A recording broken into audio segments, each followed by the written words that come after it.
Hello, and welcome back to the blue portion of the Lost Caverns of Ixalan limited set review. Today I'm going to be talking about the blue cards and how good I think they're going to be in limited, specifically draft. If that's what you're here for, excellent. You have found the correct place. If you want to know which cards are going to be good in modern, this is not the right place. I don't know the answer to that. None of them involve beans, so they're probably all going to be bad. So just in case you have not been here before, I will display, if I remember where my there it is. These are the 5 tiers that I use to grade cards. Tier 1 obviously is the best, Tier 5 is the worst. You can feel free to read what the tier sort of description means. Basically, Tier 3 is average. And that's it. So, without further ado, we will begin. Starting with this card. A card that I am not going to be able to pronounce the name of, so we're off to a hot start. Akal Pakal, first among equals. Very long name. 2 and a blue for a 1/5. 1/5. At the beginning of each player's end step, if an artifact entered the battlefield under your control this turn, look at the top 2 cards of your library, put one of them into your hand and the other into your graveyard. A 1/5 actually, 5 is actually a lot of toughness. I learned that 5 is a lot of toughness in the previous set with Johan. It was one of the lessons I learned that I know it's not the same in every set, but in most sets, 5 is just a lot of toughness. You can threaten to block a lot of stuff with 5 toughness. And so this thing is just gonna sit on the battlefield, and your opponent's gonna be like, I want to kill this, but direct damage isn't gonna do it.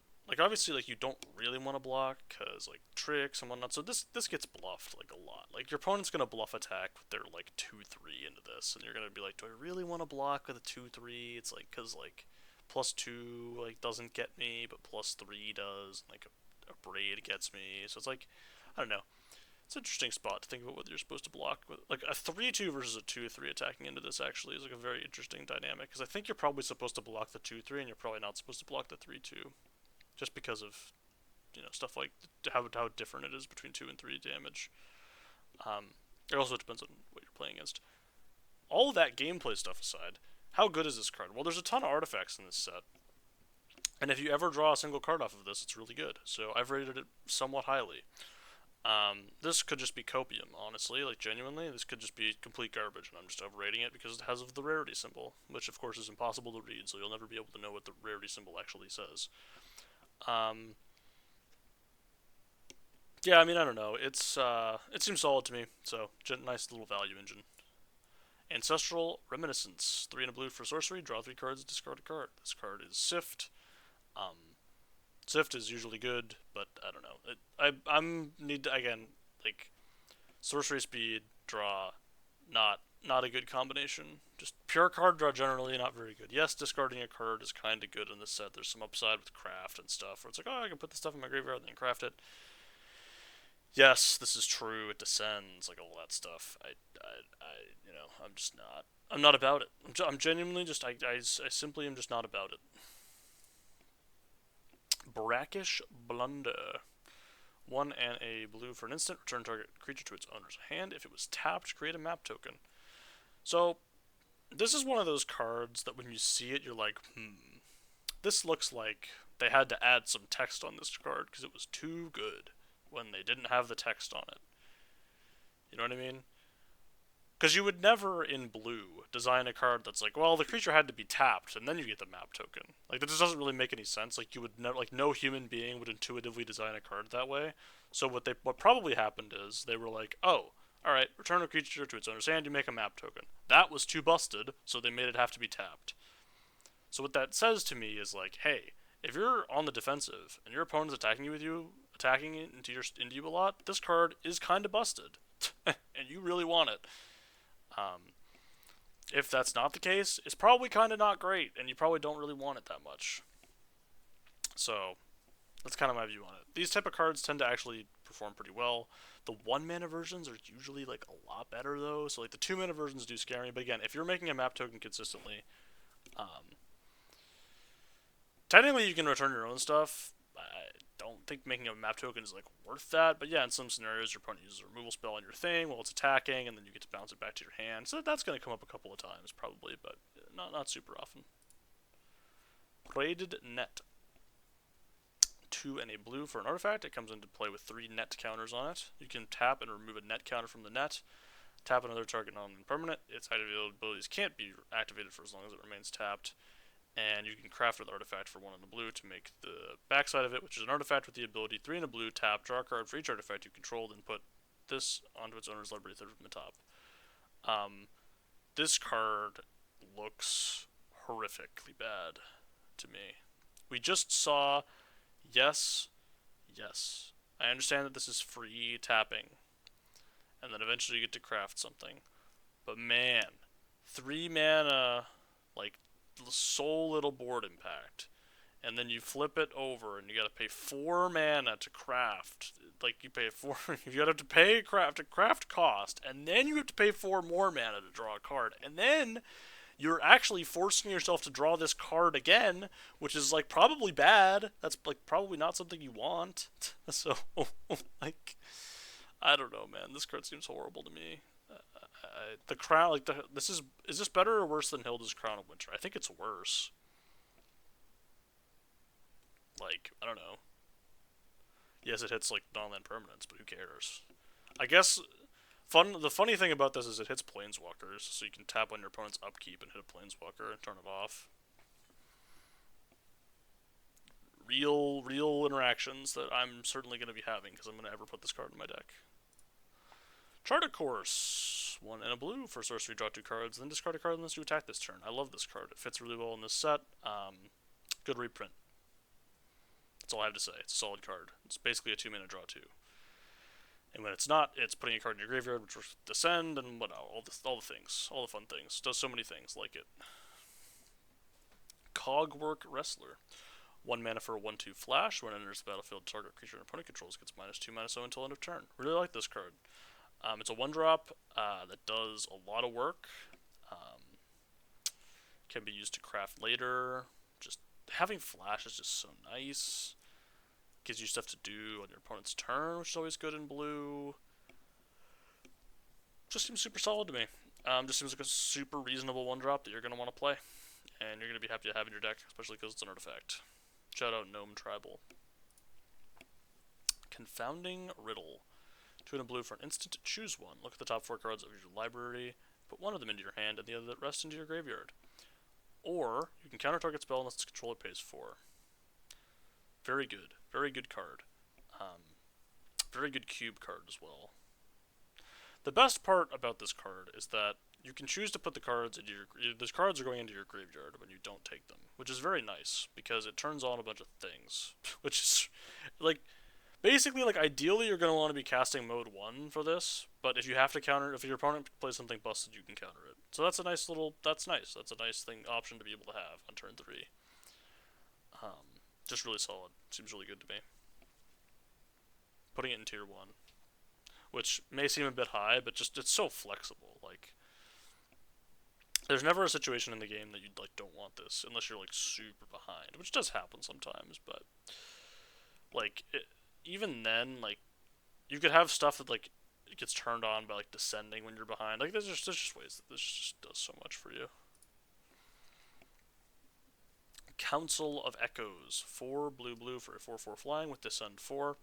When it enters the battlefield, if there are 4 or more permanent cards in your graveyard, return up to 1 target non-permanent other than this to its owner's hand.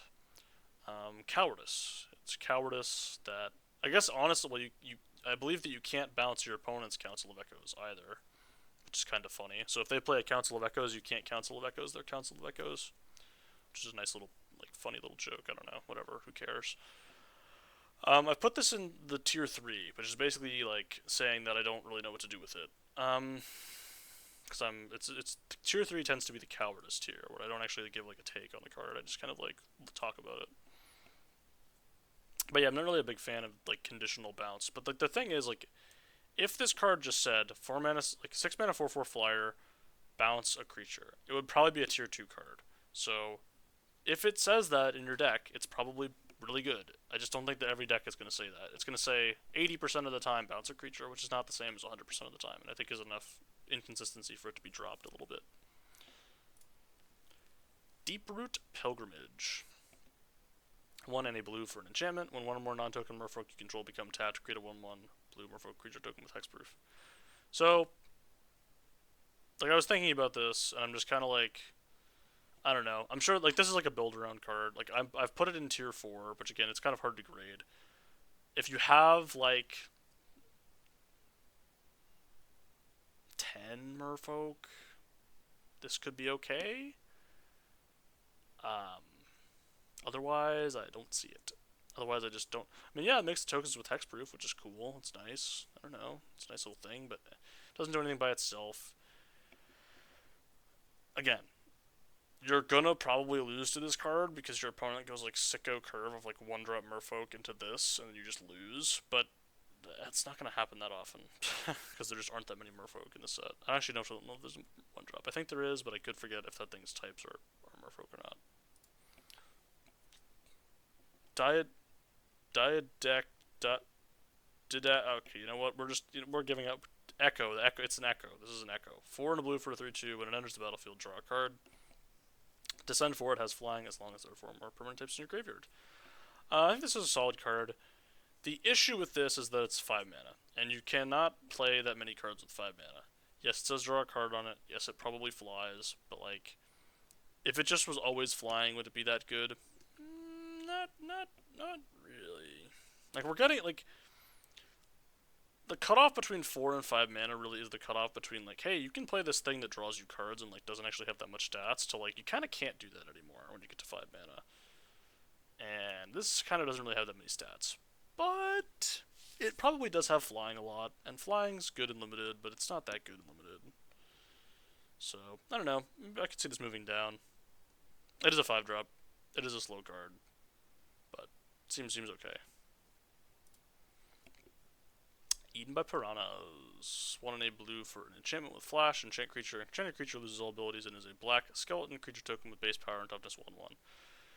So, I think this card could do a little better than tier 4 because whatever, but generally this effect is horrible. The only thing that might save this is that you can do it when when the creature's attacking you, and then you can just eat it, and that's like kind of okay.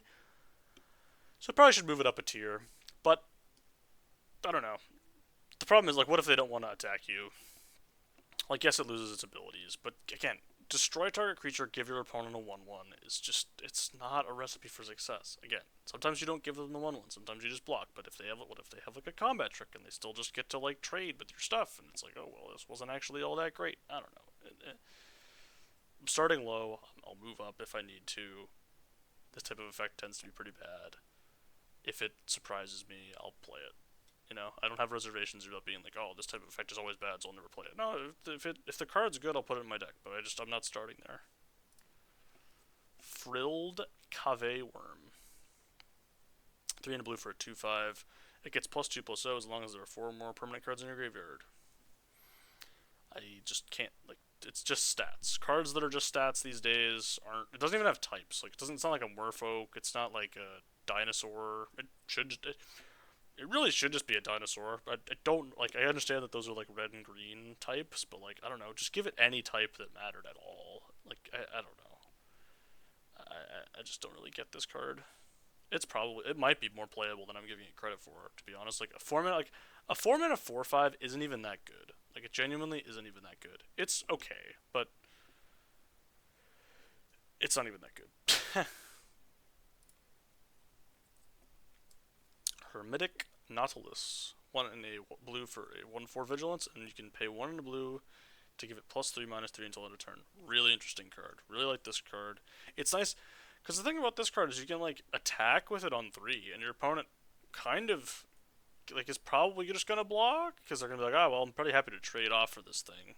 But like you can always just choose not to, and then you can use combat tricks because like it just does so many nice things, and it is an artifact. Like this is just a nice little card. I like it quite a bit. Hurl into History. 3 blue for an instant. Counter target artifact or creature spell. Discover X, where X is the spell's mana value. Yeah, these type of effects where you counter a spell and you get to like cast something, like you get to get something from your deck. Artifacts and creatures are gonna make up like I don't know 70% of the spells your opponents are casting. So you're probably gonna be able to counter something most of the time. I probably should move this down a little bit because there is like there is inconsistency with that, but you're gonna be hitting the stuff that matters. And like when you hit like discovering like three, I think you're happy. Even discovering like one, like if you just get like a three drop and play, like it's just really good. So I think this card's just pretty solid. Inverted Iceberg. One in a blue for an artifact. When it enters the battlefield, mill a card, then draw a card. And you can craft it with an artifact for 4 blue blue into a 6/6. When it attacks, you may tap or untap target artifact or creature. I like this card. Seems solid enough. Again, the mill one's nice. Drawing a card's nice. Being an artifact on the battlefield's nice. Late game craft viability is nice. Sacrifice stuff, I don't know, it just seems nice. Synergy, you know, little piece. Sort of, kind of like a what's it called? Where is it? Where? The card from the Ichor Wellspring. It's kind of like an Ichor Wellspring. So I don't know. I like it. Seems decent to me. Seems okay. Nothing like super great or anything, but I think it'll fit in a lot of decks. Kitesail Larcenist. 2 in a blue for a 2/3 flying ward 1. When it enters the battlefield, for each player, choose up to one other target artifact or creature that player controls. For as long as this creature remains on the battlefield, the chosen permanents become treasure artifacts with tap, sacrifice, add 1 mana of any color, and lose all of their abilities. So basically, you turn one of your creatures, up to one of your two creatures, and up to one of your opponent's creatures into a treasure. And then it, like, this card is just really good. But basically, it's like, I can turn my creature into a treasure that I don't want, or I can turn my opponent's creature into a treasure, and then they have to kill this, and that's good. It's just a good card. So, yeah, I don't know, really strong. Like, it just is a nice 2/3 flyer, and you just get a lot of extra upside. It's like a removal spell, you know? Like, you just smash this on 3, and you're like, well, they're just kind of like dead. Lodestone Needle. Why did I have this so high? This should be lower. 1 in a blue for a artifact with flash. When it enters the battlefield, tap up to one target artifact and or creature. Put 2 stun counters on it. You can craft with artifact for 2 in a blue. And you can, the artifact it crafts into, target creature you control explores, activate only as a sorcery. 1 tap. I don't know, it just seems really slow to me. I should actually move this down to tier 5. Yes, it turns off your opponent's thing for a while, but it just doesn't matter. That never matters. It's never good.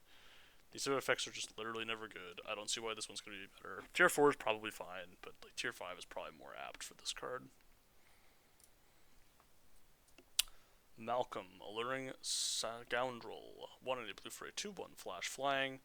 When it deals combat damage to a player, put a counter on it, draw a card, then discard a card. If there are 4 more counters on it, you may cast the discarded card without paying its mana cost. Yeah, you don't need to worry about that last part. Basically, like, you get to loot wherever you attack with this thing, and like it's just really busted, and it's a 2-drop, and you can like hold this up on 2. It's just so good. This card's just so good. It's so good, you know.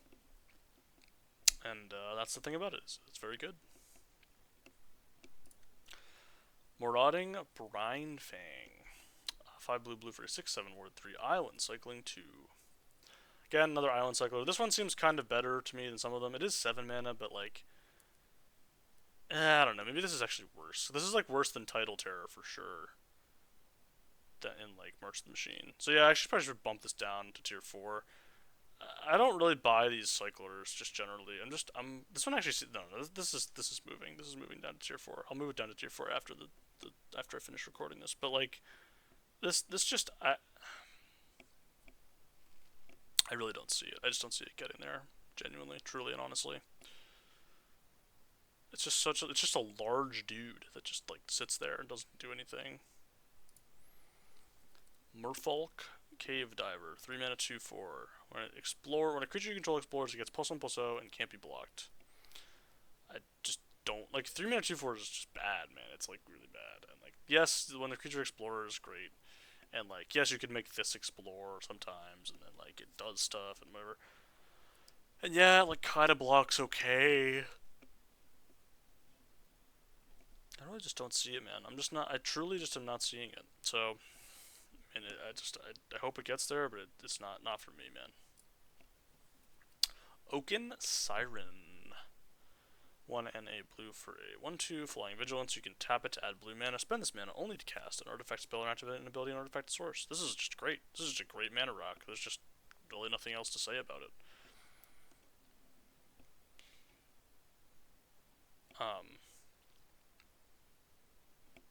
Yep. Like it just like this is just a perfect mana draw because you can just attack every turn for 1 while also being an artifact and tapping to cast your other artifacts, of which you have tons of because there's tons of artifacts in this set. And it's colored mana, which actually is kind of nice. Like I don't know, I like this card quite a bit. I just think it's like really like it's just really strong to be able to do stuff like this, you know. Osier, uh, dragon, god thing, serpent, 4/3 flying. When you cast an instant spell from your hand, it gains rebound. And when it dies, return it to the battlefield tapped and transforms under its owner's control with 3 time counters on it. It turns over to a land, and you can add blue mana, remove the time counter, and then you can pay 2 and a blue and get him the transform the thing back if you don't have any time counters left. Seems fine, like it's a fine card. It's mostly just a 4 mana 4/3 flyer that your opponent like probably wants to kill pretty bad because like if you do ever cast an instant spell from your hand, it does gain rebound, which is nice. It is a thing that you want, but it's dull pipped and whatnot. So I don't know. It's fine. It's nothing great, nothing special. Orazaka Puzzle Door. Single blue mana for an artifact. You can pay 1 and tap it and sacrifice it. So look at the top 2 cards of your library. Put one of those cards into your hand and either into your graveyard. Nice little, craft, glue, enabler, just enabling stuff, being an artifact, getting on the battlefield, having abilities, all that good stuff. Kind of like it. Think it's a decent, decent card there. Decent little card. Out of Air, 2 blue for an instant. This spell costs 2 less to cast if it targets a creature spell, counter target spell. Counter spell is a good card.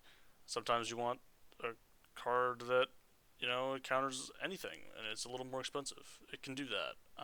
But most of the time you're countering creatures in limited. So, yes, blue double pip again is kind of bad, but you can hold this up on turn 2 on the draw, and it prevents your opponent from getting really far ahead on turn 3, which is really, really, really strong thing to be able to do. So yeah, I like this card. I don't think it's busted or anything. It might actually fall down to tier 4, but certainly not unplayable, I don't think, by any means.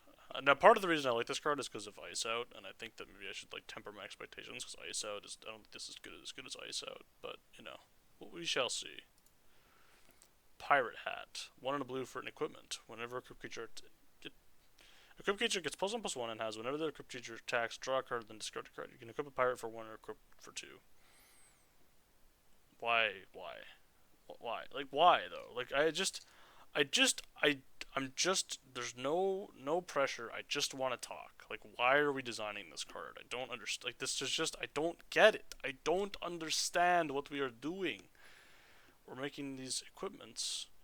Every time. When was the last time they printed a blue equipment that wasn't an actual, a straight up F? I can't think of a time it's ever happened. I genuinely cannot think of a time that there has been a blue equipment that has been better than just a literal F in limited, or just a tier 5 card. I shouldn't say F because that's what that's the other scales. I'm better than the other grading scale because I'm me and I have so much self-importance or whatever. I don't know. But yeah, when was the last time they printed a blue equipment and it was actually playable in a limited deck? The answer is it's never happened. So I don't know. It's so garbage. It's so garbage. Relic's Roar. Single blue mana instant. Until end of turn, target artifact or creature becomes a dinosaur artifact creature with base power and toughness 4/3 in addition to its other types. Generally, these cards, if they don't draw a card, are pretty bad. Yes, making it a 4/3 is kind of nice, but I'm sleeping. I'm sleeping on this. You'll notice I didn't put it in tier 5. I do think it's kind of playable. The 1 mana nature versus the not drawing a card nature of the cards sort of are balancing each other out for me to put this in tier 4 instead of tier 5. River Herald Scout. 1 and a blue for a 1/2. When it enters the battlefield, it explores. Really, really strong card. Really nice common. Because basically, think about it like this: you're either getting a 2 mana 1/2 that draws you a card, which is a bust, which is a like great common, or you're getting a 2 mana 2/3, which is like medium. But you can also put that card in your graveyard. You can also surveil one and put it in your graveyard, which is pretty good because you want stuff in your graveyard in this set. So if you like have like a medium creature and you want to hit lands, you just go, yep, throw it in the yard. You should be putting. I would say that if you miss on an explorer with a creature like this, it probably needs to be going into the graveyard in this set like 80% of the time at least. Like if you're hitting like a non-land, you probably got to just throw it in the yard, depending on how good the creature is. But most of the time, I feel like you're going to want to, just because for all the descend stuff and all the other things. You just don't want to miss those. You just don't want to miss those triggers, you know. Sage of Days. 2 and a blue for a 3/2. When it enters the battlefield, look at the top 3 cards of your library. You may put one of those cards back on top of your library. Put the rest in your graveyard. 3 mana 3/2 mill 3 is like not that, like honestly, like turning on all the descend stuff, like putting stuff, like I just really am interested in the idea of getting stuff into my graveyard, and this card like lets you do that, which I do like quite a bit. Um, Obviously there are concerns that the rate is bad, and the rate is bad, but like you can also keep something if you need it, and like you like, don't need to do that. I don't know. I kind of like 3 mana 3/2 mill 3. It's kind of interesting. I kind of like it. It might be worse than this. It might just be too bad. It might just be unplayable. But I don't know. I think it's somewhat solid. Self Reflection. Good card name. 4 blue for a sorcery. Create a token that's a copy of target creature you control, and you can flashback for 3 and a blue. You don't really want to pay for either of these sides of this card because they're both way overpriced. But you know, they could knock a cost like a mana value off both sides of this card, and I still don't think it would be very good. To be, if I'm keeping it real with you, like it just just seems like not really where I want to be. I mean, it's fine. I gotta put it in tier 3. That might even be too high, just because of value. And like you could put it in your graveyard. You can like mill it and like get a free card, like get a free quote unquote card out of the deal, which is it is nice. There's upside. There's again, flashback does not necessarily get better when there's only when it's by itself, right? Like this is the only flashback card basically in the whole set. It's not one of those mechanics that benefits like Unearth does, or not Unearth, Escape does. Escape benefits the fewer escape cards there are in the set, so this is not one of those situations. Shipwreck Sentry. 1 and a blue for a 3/3 defender. If an artifact entered the battlefield under your control this turn, it may attack as though it didn't have defender. I like this card. I like this card quite a bit. Yeah, the 2 mana 3/3 defender. We've seen a lot of iterations on it. The best one is probably the one from Strixhaven, the blue-red one. I don't remember the name of it, but this sort of looks like basically that kind of template to me, where it's like, hey, you're going to be casting artifacts a lot. There's going to be a lot of artifacts entering the battlefield with map tokens and other stuff, treasure tokens. You're just going to be casting artifacts. So I think this is going to be able to attack on turn 3 a decent amount of the time, and that's the only turn that really matters for it to be able to attack, right? It'd be nice to attack more than that, but I think it's going to be attacking a decent amount, so I do like this card. Again, you probably do want to be a slower deck to like actually use it, like actually care, but I mean, you can't have it all, right? Sinuous Benthylosaur.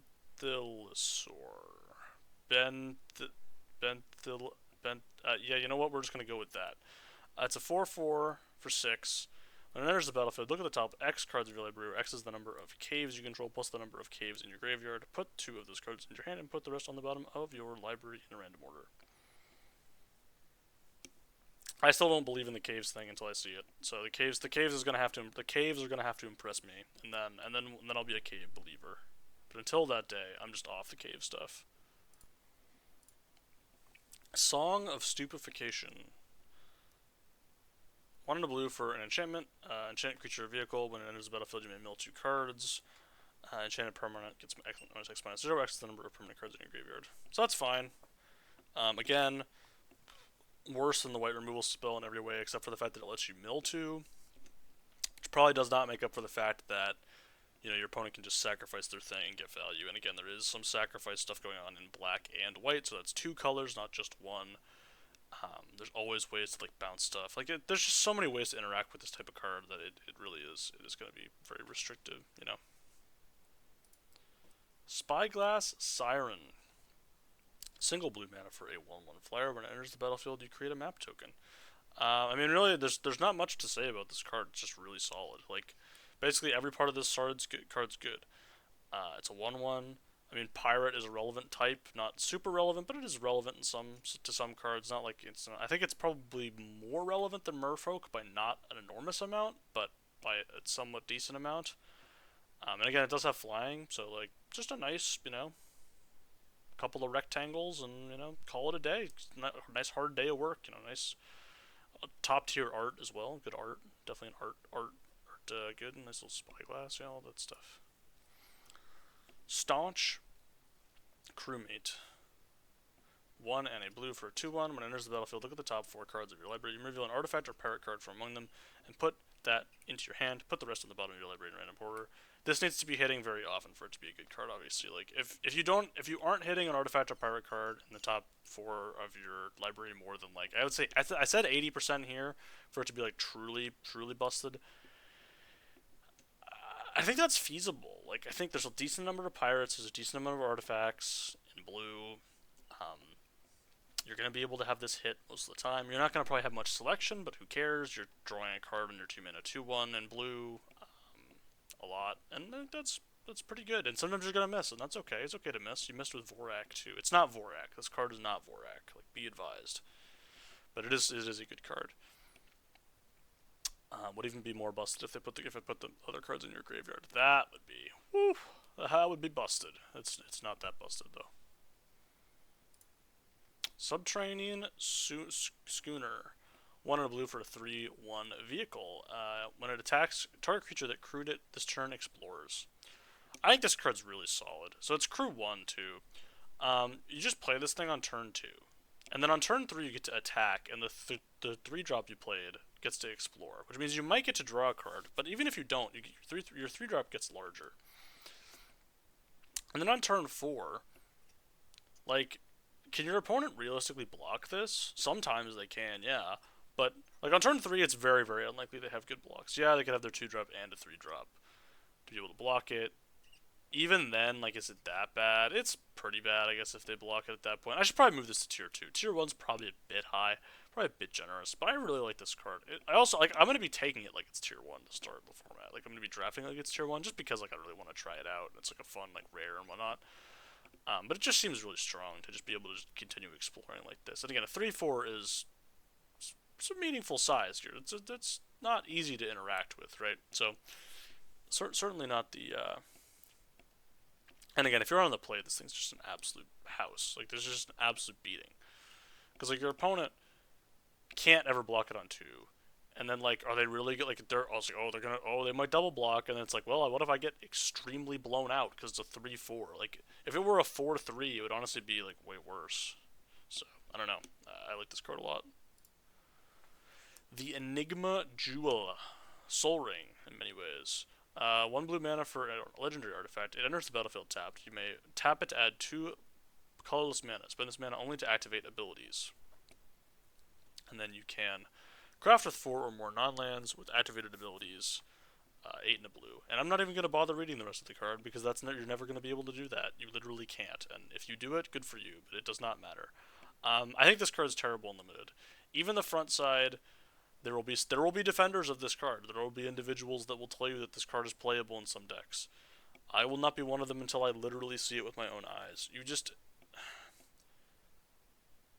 Unlike Omen Hawker, which this is going to get some comparisons to, this does not come with a guy that you can, like, convoke with. You know what I mean? Like, convoke was also a big reason why Omen Hawker was good. This can't even cast artifact spells. You know what I mean? And there's not, like, incubate in the set. Like, there's some abilities, like, there's, like, exploit, there's stuff, there's the lands that you can sack, and other stuff. Like, you're gonna find ways to use this mana, probably, but you're not gonna find as many ways to use it every turn. And Omen Hawker was a build-around. Like, this is a build-around card, for sure. Obviously, it's a build-around card. I will not be taking it like it's very good to start the format. If it turns out to just be busted, like, and I just missed something, and there's just like, oh, there was actually just a mechanic this whole time. Like, I know craft, I get craft, you can craft with this, great, but like, you have the problem is like, the problem with craft is not the mana to do the crafting. The problem with that you have with craft is that you need to have the right stuff to be able to craft. You need to not run out of it. You know what I mean? So I just don't think this is doing it for me, Slime. The Ever-Flowing Well. 2 and a blue for a legendary artifact. When it enters the battlefield, mill 2 cards, then draw 2 cards. And it has descend 8 at the beginning of your upkeep. If there are 8 or more permanent cards in your graveyard, transform it. Whenever you cast and it transforms into a land and it taps for blue mana. Whenever you cast a permanent spell that this land produces, up to one other target permanent you control becomes a copy of that spell until end of turn. So this is just a really interesting thing. Like, it just ramps you, draws you cards, mills you, just does everything you want. Just really seems like a solid card, to be honest with you. It's an artifact. I don't know. What more can you really ask for? And like, I'm not putting it in tier 1 because it's not like busted or anything, but certainly seems like really solid and just a good card, you know. Tishana's Tide Benda. 2 and a blue for a 3-2 with flash. When it enters the battlefield, counter up to one target activated or triggered ability. If an ability on an artifact creature or planeswalker is countered this way, that permanent loses all abilities for as long as this creature remains on the battlefield.